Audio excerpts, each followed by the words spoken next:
Okay, let's try some other problems that are very similar to the ones that we just looked at that get into some more detail. In this case, if I want to find the proportion of the curve that falls between these two scores, which is what the graph implies, I want to find, given that I have a mean of 58, whatever this might be, let's say it's age of first diagnosis of a disease or something. So a mean of 58 with a standard deviation at 10. And I want to find out what proportion of people get that diagnosis between 55 and 65. Well, the first thing I have to do, of course, is calculate Z for each of those two raw scores. Let's do that. Let's calculate Z for each of those two raw scores. And of course, for 55, it's negative 0.3. And for 65, it's 0.70. And this is one of the easier types. And the reason I say it's easier is because I can convert to Z, and after I've done that, calculate the area with table column D. So if I want to know the proportion of scores that fall between 55 and 65, of course I've converted to Z first. That's a piece of cake. We're familiar with that from the previous chapter. And then you can see, quote unquote, all I did was add the guts, if you will, the column Ds, 1179 and 2580. And of course I've scanned those both in from the table. I captured them from the table and scanned them in. And of course the answer would be 3759. So if this were some sort of disease, and this looks like it might be realistic for, say, prostate cancer, in that case, the proportion of men that are diagnosed with prostate cancer would fall between 55 and 65. I would say roughly 38%, 0.3759. But what makes this problem so easy is I could just easily add the column Ds. Now, parenthetically, you could also subtract away the tails from 1. I could take the tail value from 0.3 negative and the tail value from 0.7 negative, or positive rather, 0.7 positive, 0.3 negative, take away those two tails from 1. And if I were to do that, 1 minus 0.3821 minus 0.2420, sure enough, the answer would be the same. We'll get to a few of those. Here, it's a little more complicated. Let's take the same example. Again, diagnoses of, say, prostate cancer. First, I need to convert to Z, which I do for each of these values. What proportion of men are diagnosed with that cancer between 65 and 75? Well, I've got a Z of 0.7, as we did before.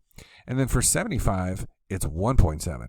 And how can I find that sliver there?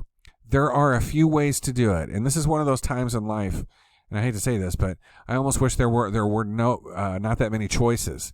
In this case, there are a lot of choices, which gives us a few ways to do it.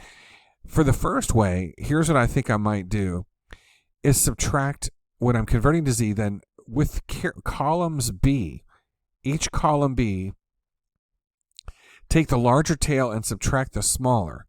So you see the larger tails with a Z of 0.70, the smaller is with a tail of 1.70, and I just take that 0.2420 minus 0.0446. And I get left with that orange sliver. And the orange sliver, that would be 0.1974. Piece of cake. That's all we'd have to do there. Is take the larger tail, subtract the smaller tail. That's one way to do it. And it can always be done this way. I'm almost reluctant to present more than one way because everybody's entitled to do it just one way if they want to. So, it begs the question of why I present so many options, but I just feel like I want to be thorough. Here's another way. Converting to Z, then calculate the area with column A, the larger body minus the smaller one.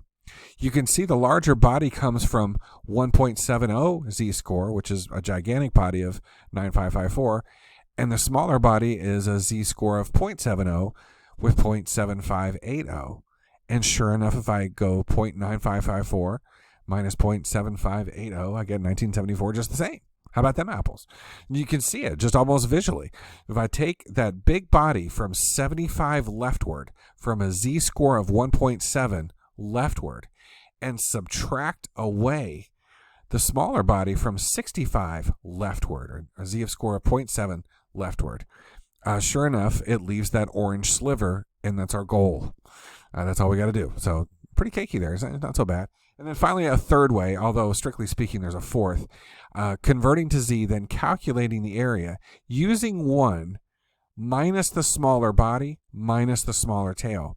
You can see if I took away the body of 0.70 Z-score, which is a raw score of 65, That's 0.7580. And then subtracted away the tail from 75, which is a z-score of 1.7, which would be 0.446. What if I subtracted away essentially all the white stuff and was left with the orange? That's what we're doing. When I say minus the smaller body, minus the smaller tail, I'm subtracting away the white stuff. So 1 minus 0.7580 minus 0.0446, and sure enough, I get 1974, irrespective of which of those three ways I do it. That's not so bad, is it? You can easily envision that. But again, one thing I want to caution is you never have to you never have to keep in mind several ways. If you want to commit to doing just one way, that's okay too. That's perfectly acceptable. Okay, let's take a break right there. That was a lot to get into. We're going to revisit some problems here in a second.